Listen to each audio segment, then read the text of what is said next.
Friends, this is the Nikhil Kushwaha. Welcome to let's study.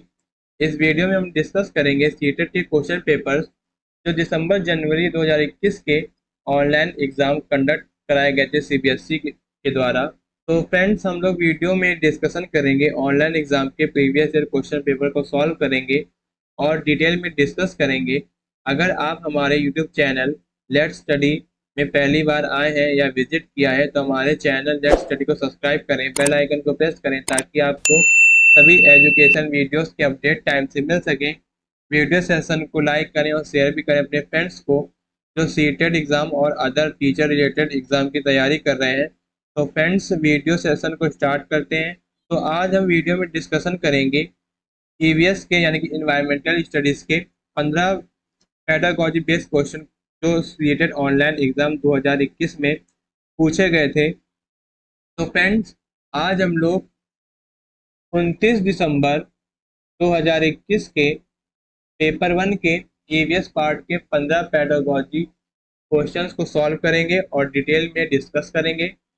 29 दिसंबर 2021 के paper 1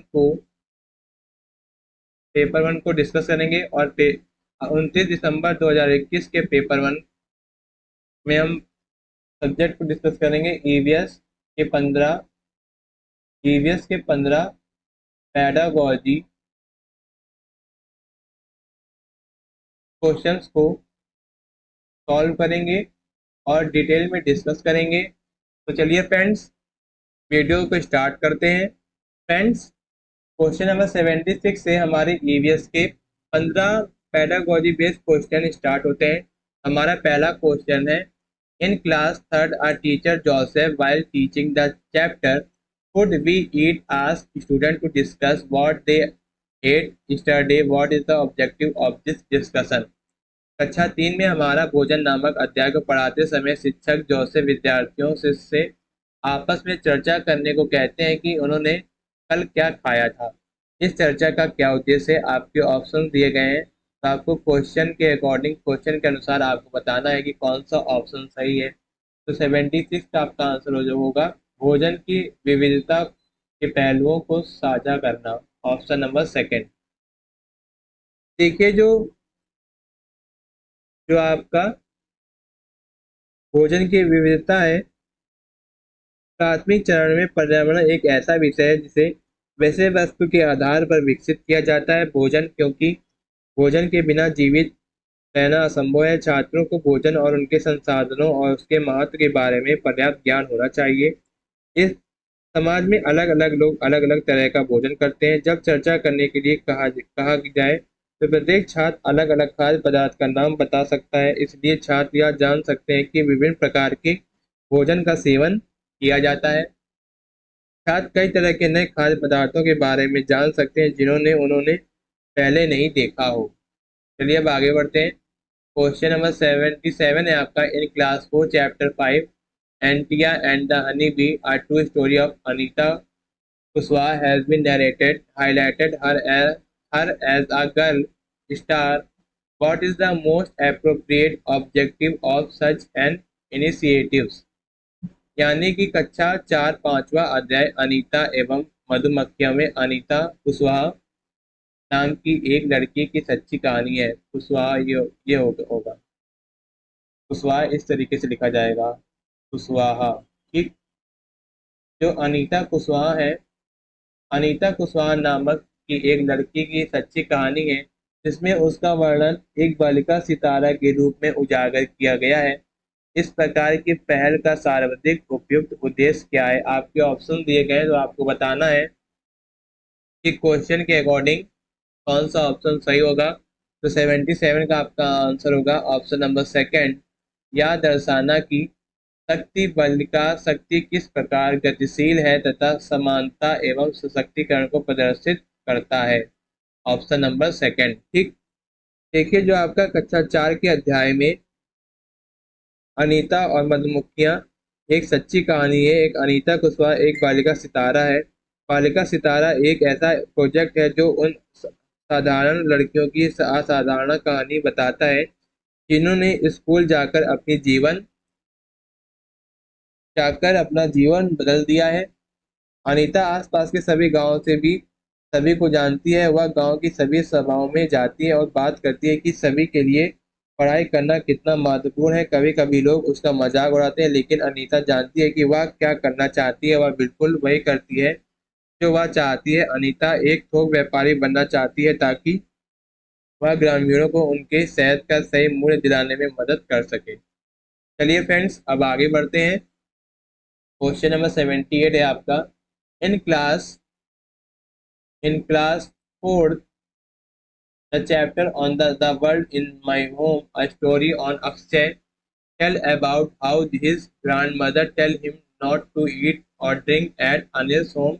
What important message children learn from the story? कक्षा 4 के अध्याय दुनिया मेरे घर में नामक कहानी अक्षय के बारे में है, जो बताता है कि कैसे उसकी दादी उसे अनिल के घर कुछ भी खाने या पीने के लिए मना करती हैं। इस कहानी से बच्चों को कौन सा महत्वपूर्ण शिक्षा मिलती है? आपके ऑप्शन दिए गए हैं और आपको क्वेश्चन के अनुसार बताना है कि आपका कौन सा आंसर सही होगा, कौन सा ऑप्शन सही होगा। तो 78 का आपका आंसर होगा जाति भेद, ऑप्शन नंबर सेकंड, जाति भेदभाव एवं अस्पृश्यता का अस्तित्व, ऑप्शन नंबर सेकंड। देखिए, जो कक्षा 4 में दुनिया मेरे घर में नामक अध्याय में घर में बड़ों द्वारा किए जा रहे भेदभाव और विभिन्न भेदभाव प्रथाओं, बच्चों पर भेदभाव का प्रभाव और जिस तरह से वे स्कूल में अपने साथियों के साथ व्यवहार करते हैं, उसके बारे में बात की गई है। ठीक, चलिए अब आगे बढ़ते हैं। क्वेश्चन नंबर 79 है आपका। Which one of the following statement defined for assessment in EVS? निम्नलिखित में से कौन सा कथन ईवीएस में सहपाठी आकलन को परिभाषित करता है? आपके ऑप्शन दिए गए हैं और आपको बताना है क्वेश्चन के अनुसार कौन सा ऑप्शन सही होगा। तो क्वेश्चन नंबर 79 का आपका आंसर होगा ऑप्शन नंबर थर्ड। ठीक, विद्यार्थियों पर केंद्रित होता है जब वे दूसरे विद्यार्थियों का आकलन जोड़ों में या समूह में कर रहे हों। ऑप्शन नंबर थर्ड आपका सही हो जाएगा।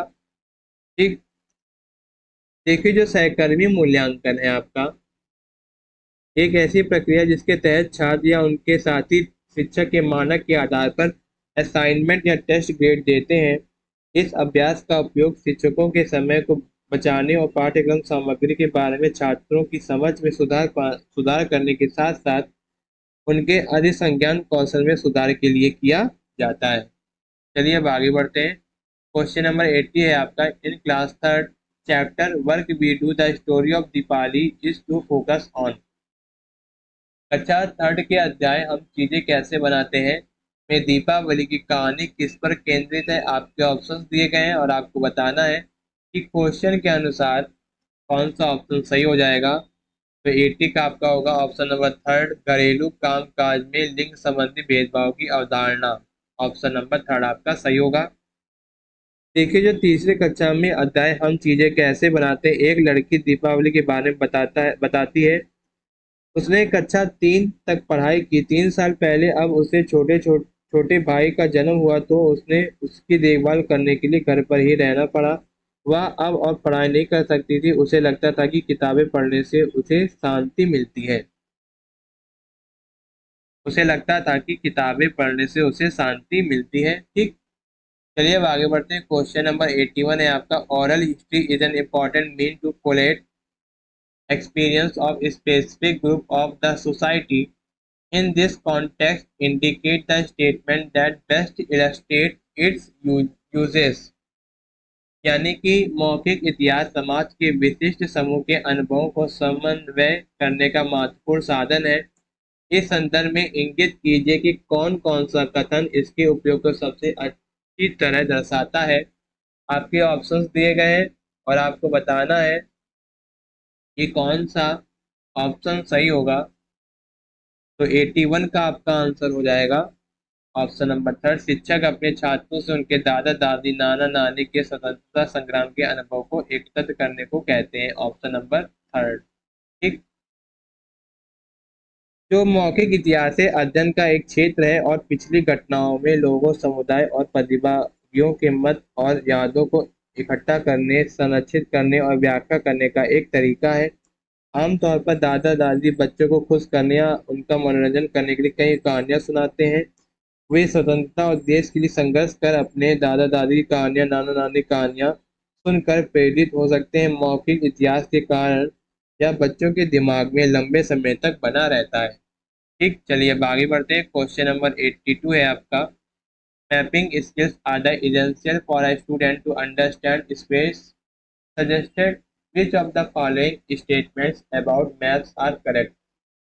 यानी कि स्थान विशेष को समझने के लिए बच्चे को मानचित्र की कला का ज्ञान आवश्यक है। प्रस्तुत वाक्य में कौन सा मानचित्र के बारे में सही है, तो आपको बताना है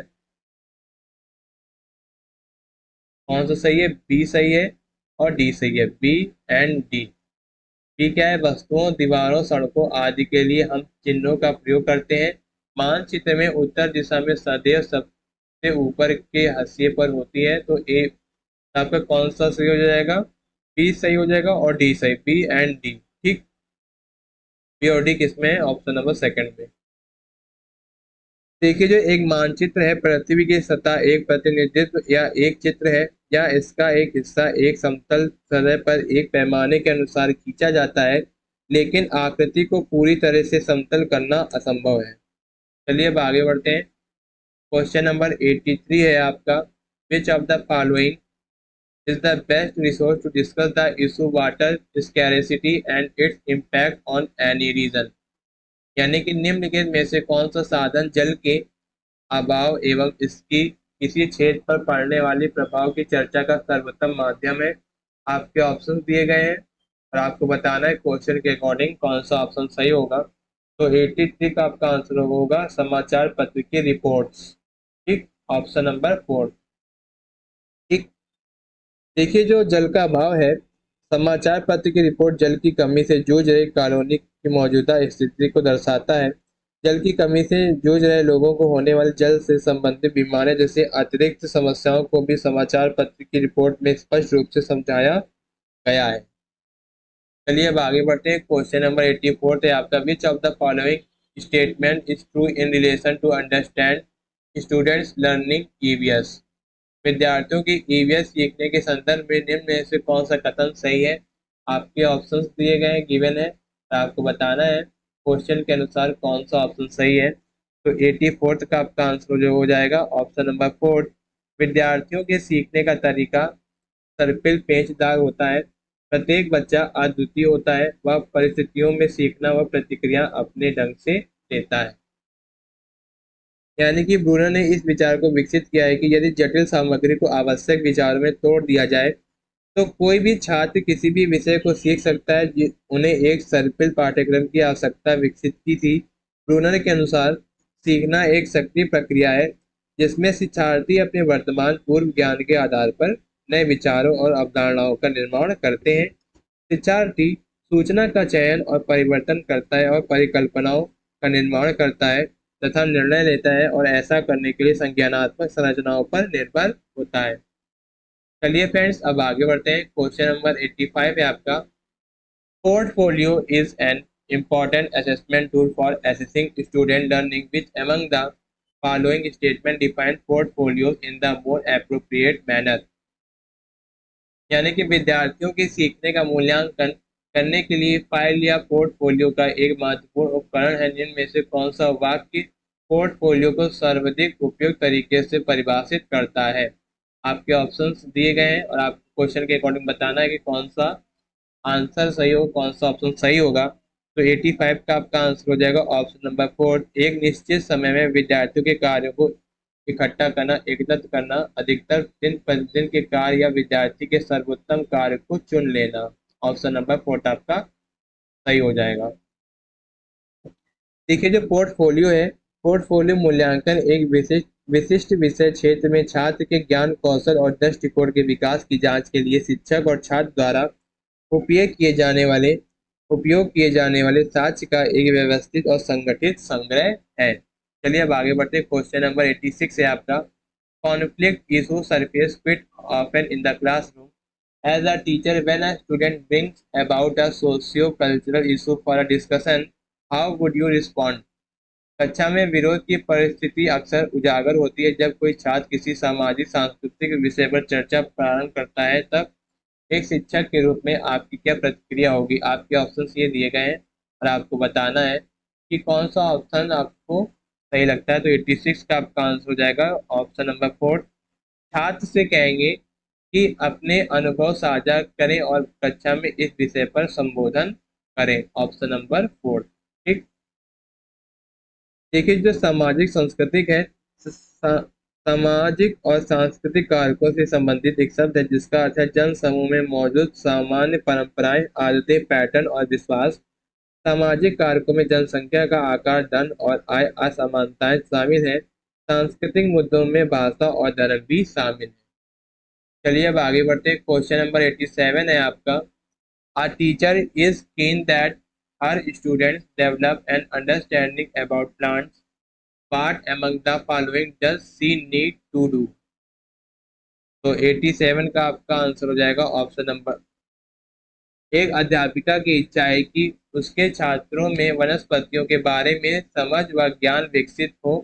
इसके लिए उसे निम्न में से क्या करना चाहिए? आपके ऑप्शन दिए गए हैं और आपको बताना है क्वेश्चन के अनुसार कि आपका कौन सा ऑप्शन सही हो जाएगा। तो 87 का आपका आंसर होगा ऑप्शन नंबर 3। छात्रों को अपने साथ विद्यालय के बगीचे में चलने को कहें तथा वहां पर सभी बच्चों की पहचान करने को कहें, ऑप्शन नंबर 3 आपका सही हो जाएगा। देखिए, जो ईवीएस में पौधे द्वारा बच्चों द्वारा समझे जाने वाले महत्वपूर्ण विषय में से एक है। बच्चों को पौधों के विभिन्न भागों, पौधों के प्रकार और पौधों के महत्व के बारे में भी पता होना चाहिए। चलिए अब आगे बढ़ते हैं। क्वेश्चन नंबर 88 है आपका। Farah while teaching the theme mean of communication to class third student uses which of the following strategies to encourage inquiry among learners. यानी कि कक्षा 3 के छात्रों को संचार के माध्यम से विषय पढ़ाते समय फरा अपने छात्रों में अन्वेषण को प्रोत्साहित करने के लिए निम्न में से कौन सी नीतियों का उपयोग करती है? आपके ऑप्शंस दिए गए हैं और आपको बताना है कौन सा करेक्ट है। तो छात्रों से कहें कि वे संचार के माध्यमों से चित्र इकट्ठा करें और उन्हें वर्गीकृत करें, बिल्कुल सही है। संचार के माध्यम पर एक वीडियो दिखाएं, बिल्कुल गलत। छात्रों से कहेंगे कि वे संचार के माध्यमों पर अपने अनुभव बताएं एवं उन पर चर्चा करें। संचार के माध्यम पर एक पावर पॉइंट प्रस्तुतिकरण दिखाएं, बिल्कुल गलत। तो ए सही है आपका, और क्या सही है? सी सही है। ऑप्शन नंबर 3 आपका सही हो जाएगा, ए और सी।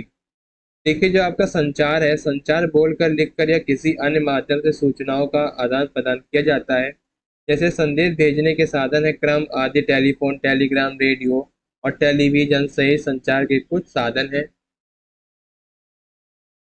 जो छात्रों को संचार के माध्यम से चित्रों को इकट्ठा करने और वर्गीकृत करने के लिए कहने से छात्र संचार के विभिन्न माध्यमों की उपस्थिति और उनके प्रकार, मौखिक और अशाब्दिक से परिचित हो जाएंगे। इसके अलावा विद्यार्थियों से केवल विभिन्न माध्यमों के चित्रों को वर्गीकृत करने के लिए कहने में करके सीखना शामिल है, जो अर्थपूर्ण अधिगम होता है।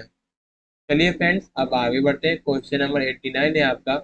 इन class third chapter flying high while discussing the topic bird, a teacher Tina asked students to observe birds and their characteristics in their surroundings.